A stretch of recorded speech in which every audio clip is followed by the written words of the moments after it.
నా లైఫ్లో టైం అంతా వేస్ట్ అయిపోయిందని మీరు బాధపడుతున్నారు. ఆ దుఃఖం చాలా మందిలో ఉండడాన్ని నేను చూడగలుగుతున్నాను.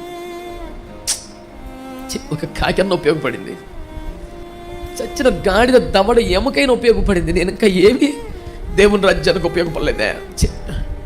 నా లైఫ్ సగం అయిపోయింది, వేస్ట్ అయిపోయింది. ఇప్పుడు మొదలెట్టాలి, నేను సక్సెస్ అవుతానా లేదా? చాలా వేస్ట్ అయిపోయిందిగా లైఫ్ అనిపిస్తుంది.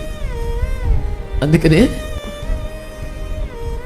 యేసయ్య దాహము తీర్చమంటే ఆకలే తీర్చినంత స్థాయి ఒక్క క్షణంలోనే వచ్చింది.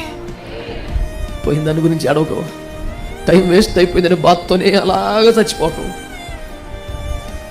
ఈ ఒక్క రాత్రి అయిన కాళ్ళు పట్టుకున్నా తెల్లారేసరికి నేను ఆయన తృప్తిపరచగలుగుతాను అని ఆశ మీకు వస్తే, ఆశ గల ప్రాణమును ఆయన